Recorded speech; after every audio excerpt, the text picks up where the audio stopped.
Nasceu em 1949 na ilha de Maiorca, na Espanha, um movimento que viria a se chamar Cursilho, cuja origem se deu a partir de uma peregrinação de quase 80 mil jovens ao Santuário de Santiago de Compostela. Os resultados dessa peregrinação foram tão extraordinários que os cursilhos se tornaram permanentes e em pouco tempo expandiram para o mundo inteiro. O cursilho nasceu na estrada e vive nela, por isso chama-se movimento. É uma história de renovação de vidas pelo encontro pessoal com Cristo, de amor partilhado e de vivências inexplicáveis pela sua simplicidade e profundidade. Uma história de homens e mulheres que se colocaram na estrada da dignidade cristã, que descobriram sua vocação de leigos comprometidos com a transformação de seus ambientes. É uma história de descobertas e valorização da pessoa humana, da família e da importância da vida em comunidade. Iniciava-se na década de 40 uma inquietação que gerou mudanças e transformações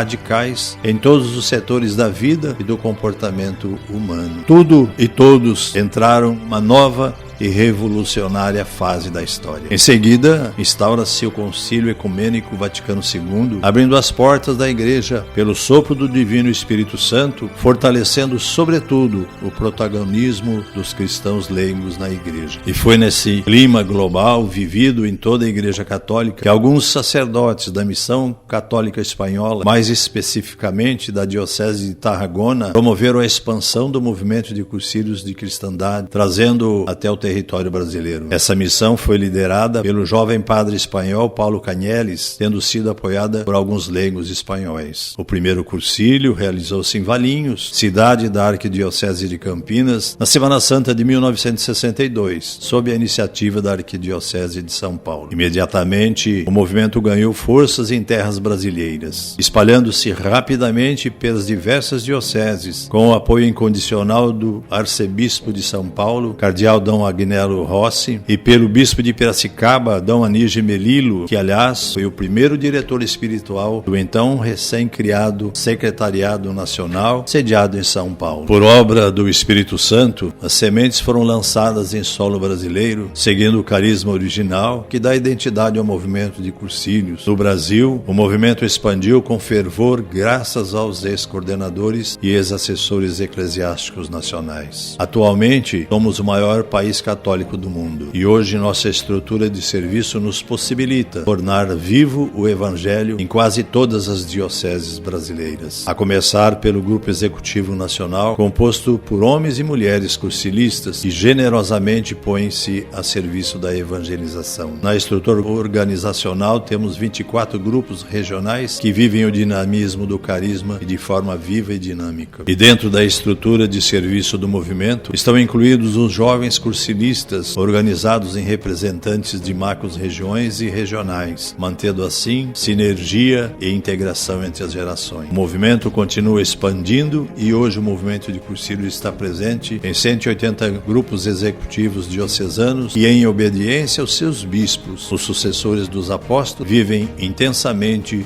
o quarto dia e são chamados nessas dioceses a fermentarem de evangelhos ambiente. Como podemos ver, os frutos são muitos. Eles germinaram e cresceram em terra boa. É evidente a grande importância e significado que teve o movimento de cursilhos para toda a igreja no Brasil, sobretudo como instrumento de conversão de milhares e milhares de homens e mulheres que, voltando à casa do Pai, por ele foram recebidos e abraçados por sua misericórdia. Quanta revitalização vivenciamos em todas as iniciativas pastorais da Igreja no Brasil. Quanta colaboração espontânea e apostólica hoje é dada às dioceses e às paróquias. Quanta liderança suscitada pelo movimento de cursilhos na missão evangelizadora da Igreja. Por isso tudo devemos dar graças a Deus por ter permitido ao movimento de cursilho chegar aos 60 anos de sua presença no Brasil. Agradecemos por tantas realizações e ações de graças pelas conquistas, como também pelas provações que permitiram ao movimento atualizar-se, fazendo a leitura dos tempos para melhor servir ao reino de Deus. Passados 60 anos, só temos que agradecer pela continuidade de nosso movimento e pela possibilidade de vivenciarmos o real encontro com Cristo de forma tão intensa e verdadeira.